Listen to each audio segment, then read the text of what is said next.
Good morning. Good morning. How are you? Is your heart feeling nourished? Good. I'm so happy to be here. I love this annual yearly ritual of coming and being with you all at the end of the year. It's usually at the very end of the year or the very beginning of the new year. So I'm just delighted to be here. It's one of my favorite places that I tour. So I want to tell you about this Zen master that went on a trip to New York City.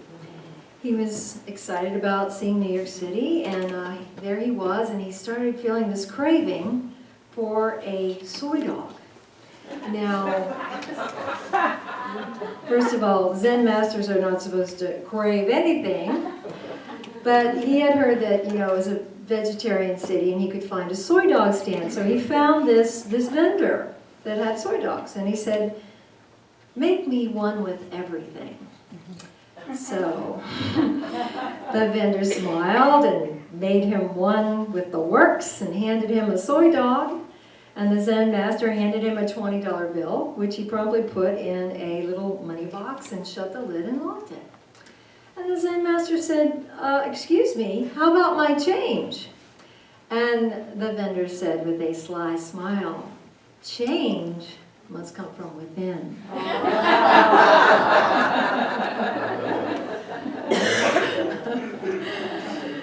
It's true. It's really a powerful teaching, but change must come from within, right? And this is a time when we start thinking about change. We start thinking about what we would like to change and what we'd like to create for this brand new year of 2016. It's like a blank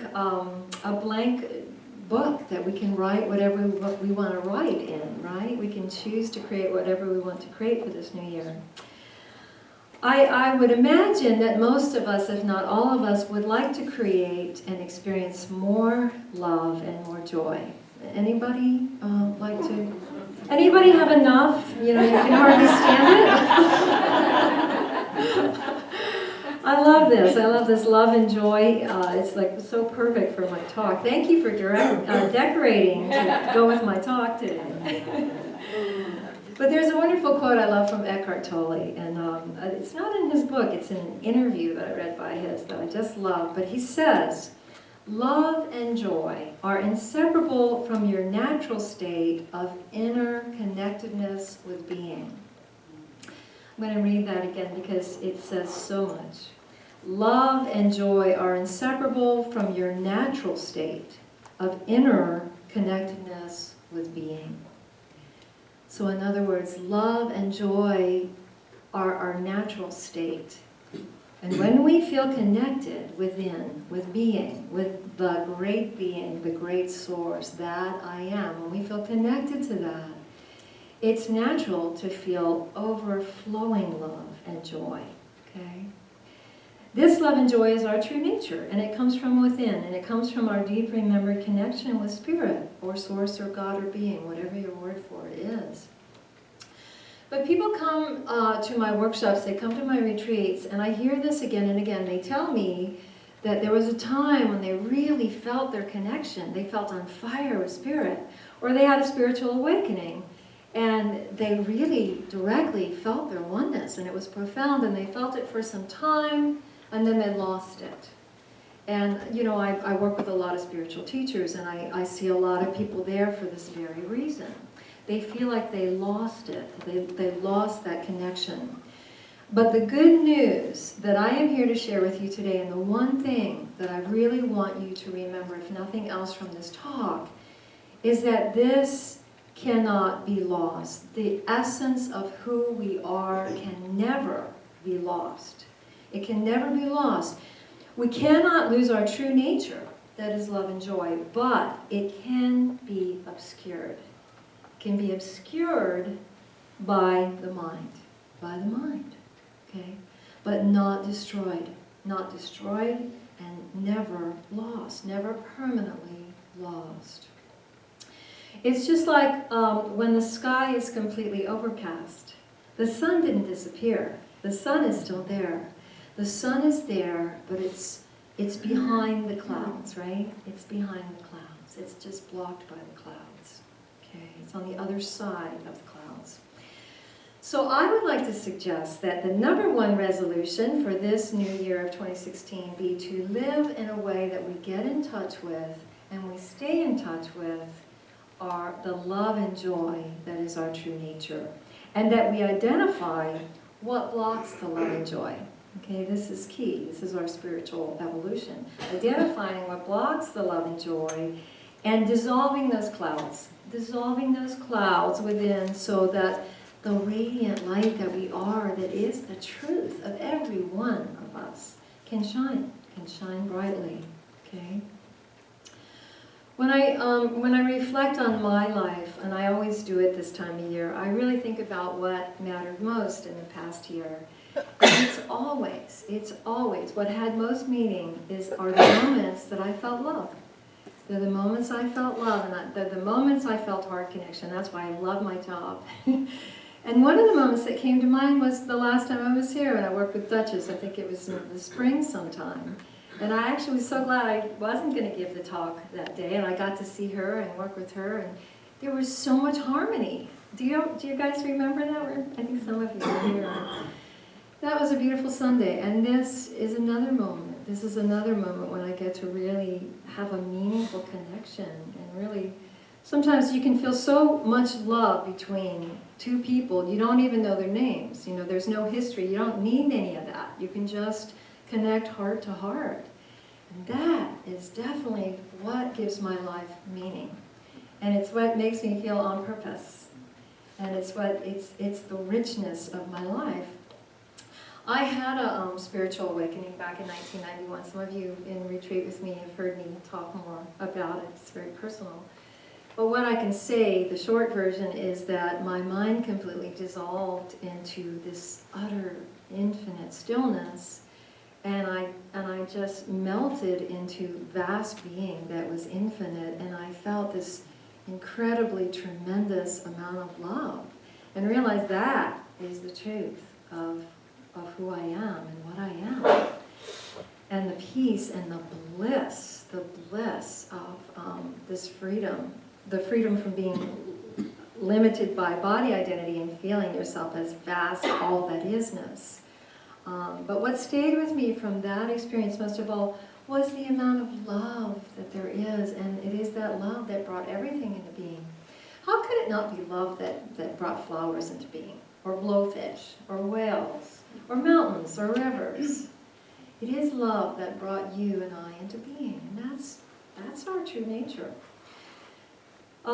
Back right after that awakening, I wrote myself these words, and I want to share them with you because I was just reading my journal from way back the other day.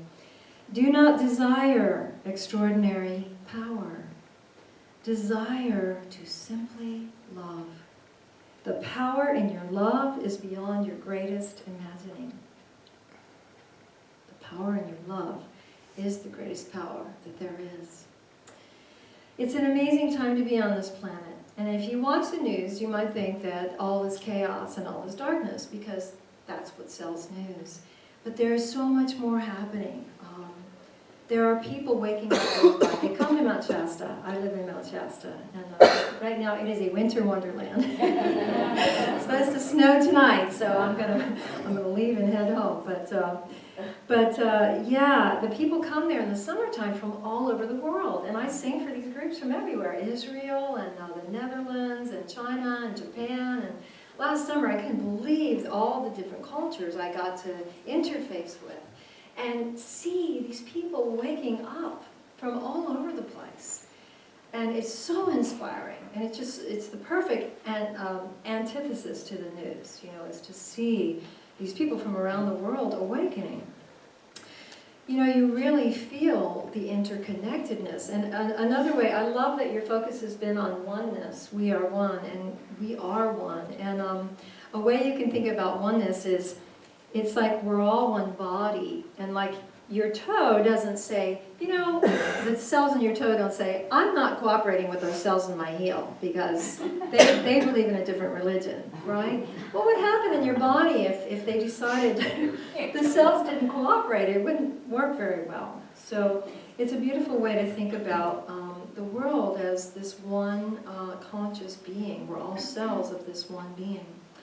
Another quote about love that I love from Krishnamurti. Krishnamurti was a wonderful spiritual teacher. Eckhart Tolle is one of his favorite teachers, was Krishnamurti, which is kind of neat. But this quote, "It is love alone that leads to right action. What brings order in the world is to love and let love do what it will." I had a hard time picking my songs today. I have so many songs about love. I want to sing "Give Yourself to Love." You know, I still don't know what my last song's going to be. We'll see when I get over there. But another incredible story that I did read on CNN. There is some good news. But I just read this earlier this week, and it just touched me so much. There was, in Kenya, there was a bus traveling.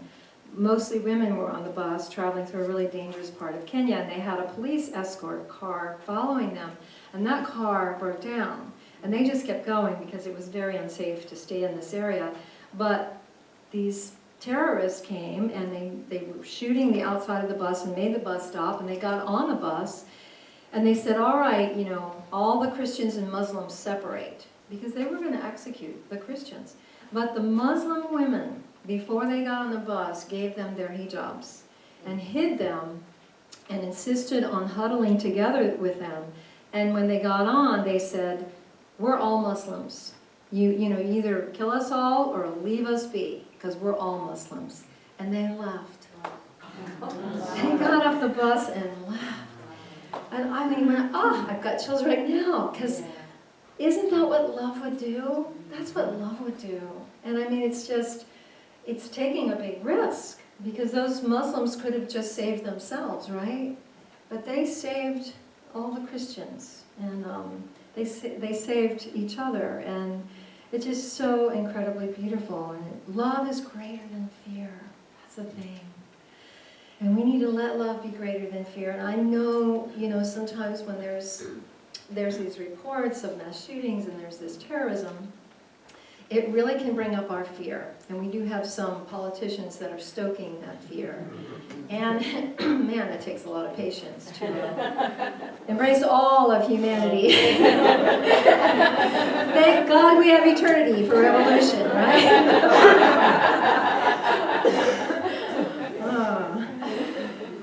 But really, it's just so important to, when we feel fear, realize that love is a greater power. Love is the greatest power, and that the antidote is always love.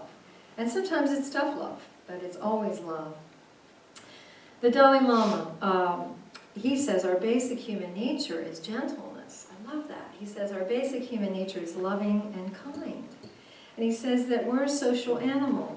And a happy life for us is dependent on the rest of the community. It's dependent on others around us. So I like that piece that he gives us. He's reminding us that though love and joy do come from within, and that they are our true nature, we need to remember others' well-being affects our own well-being, right? Because they're cells in the one body. They're maybe, our toe cells or whatever. But we need each other, and I loved that quote you said earlier about our independence and our interconnectedness, because we really are interconnected. We feel it when we're with a family member that's unhappy, that we care about. You know how you almost feel as if part of yourself is suffering when somebody you love in your family is suffering? So it's important to realize that we are all interconnected, and people in this world have different views, very different views, and they can seem really unconscious to us, but they're still part of humanity. And really what we must learn is how to communicate, how to talk, and how to truly cultivate nonviolence. That's an aspect of love, Sometimes we don't realize that, but a way of loving is choosing to cultivate your capacity for nonviolence and the way that you communicate and the way that you live.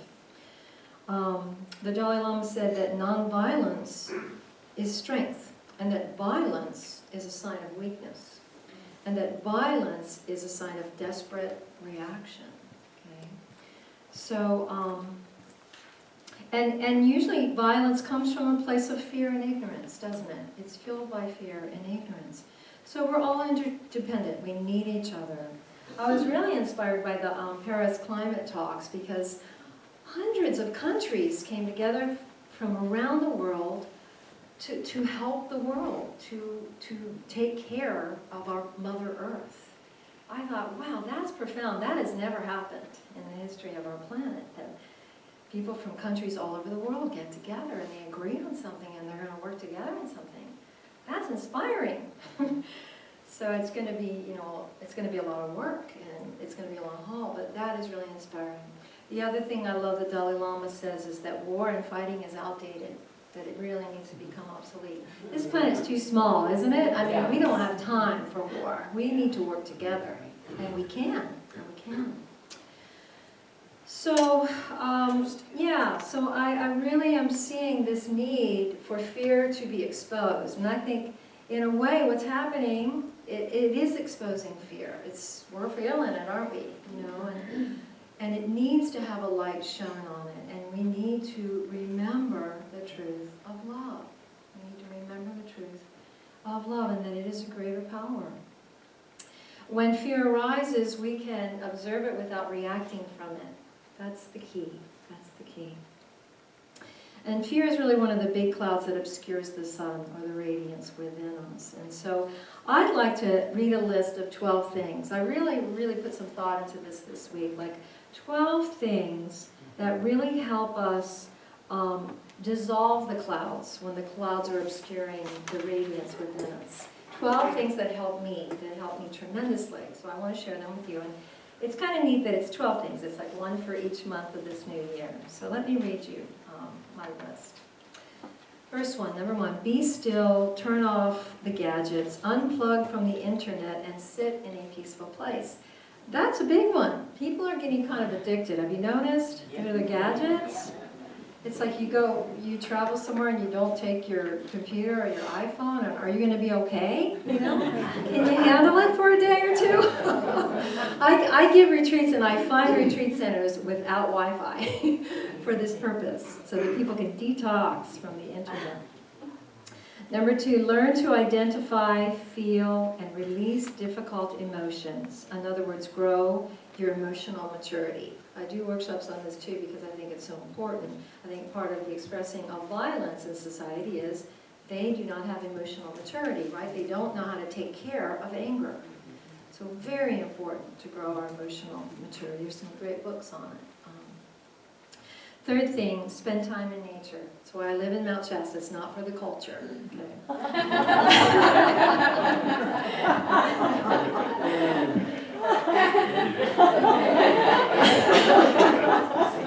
I'll come to Chico for that. So number 4, let go of all grudges and forgive so there's no blocks in your heart.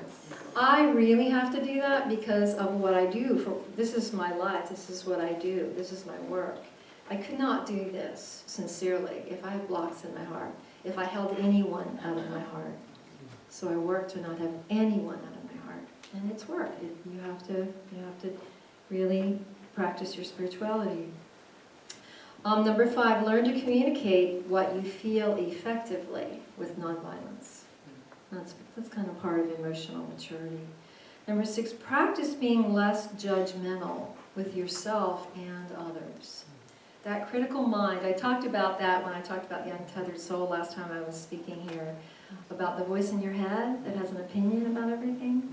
Quiet that voice down, okay? Number 7, choose self-love, which it includes body care, emotional care, and mental care. Okay? Choose self-love. You have to take care of you first, then you can take care of others. Okay? And that ties in with number 8, which is rest. Choose to gather and restore your energy as the earth does this time of year.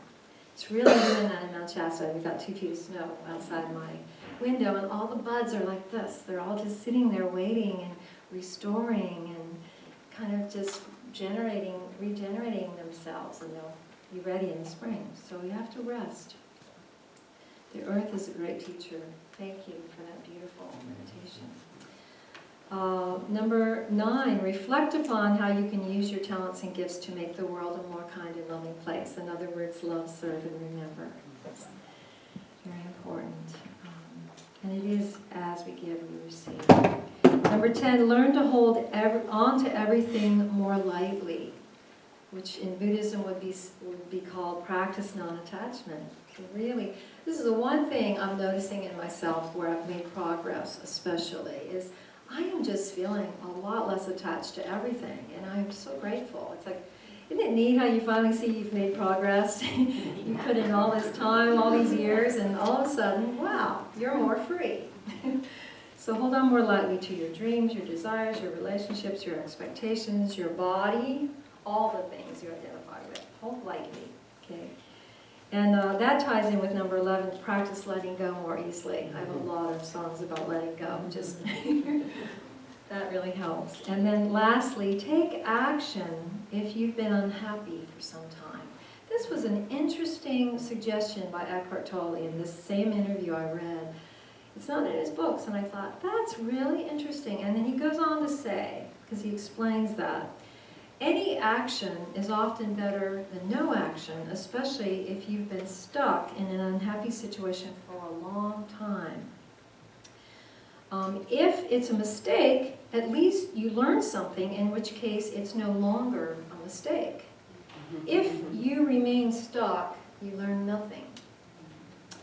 So that's really food for thought. I saved that for last because I thought that was really interesting, and that kind of ties in with transforming fear of change into courage, and really have the courage to take action and change what's not working. I a couple weeks ago saw the movie The Prophet. Has that come here? Did you guys get the Kahlil Gibran, The Prophet? Salma Hayek made a movie, and it's beautiful. It's so beautiful. Somebody gave me that book when I was really, I don't know, in my teens, I think, and I loved Kahlil Gibran's teaching. He's a Persian poet and wise being. Anyway, in the movie, he's been in this town for 7 years, and they've all come to love him, and they come to him for wisdom, and he's about to leave. And he knows he's not just leaving the town, he's leaving his body, he's leaving the earth. And they ask him about love. Tell us about love. What do you know? What can you tell us about love? And he says this, I love this. Love possesses not, nor would it be possessed, for love is sufficient unto love. And think not you can direct the course of love. If it finds you worthy, directs your course. But if you love and must needs have desires, let these be your desires. To melt and be like the running brook that sings its melody to the night. To know the pain of too much tenderness.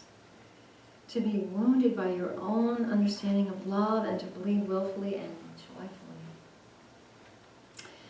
So as we move into this new year, I'd like to suggest that we vow to remember, revisit our deepest values, our greatest values, and choose to embody them in this new year. My spiritual teacher says, we human beings have been given total freedom to write what we wish upon the pages of life. God has given us pen and paper, but will never tell us what to write. Okay? Never tell us what to write. God or Spirit will only show us how to write and give us hints. We can write letters of love. We can write letters of kindness, of goodness, of creativity, of beauty. Or we could write, letters of hatred or ugliness. We have free will. We each have free will. So it's all a matter of what feels right. What feels right, and your heart knows. Your heart knows what feels right. So as we move into the new year, think of it as this blank chapter, right? And you can fill it with magic. You can fill it with juicy, wonderful, creative, new beginnings. What a great focus for your month of January. Most of all, I want you to remember that who you are in essence is love and joy. And that can never be lost. That can never not be the truth. Okay? And the clouds can come and obscure that. But now we have skills. We have spiritual practice. We have teachings to help us remove the clouds, and shine our brilliant true nature more brightly than ever. So my prayer, my wish, and my declaration is that your 2016 is going to be the most powerful and most beautiful year yet. Thank you.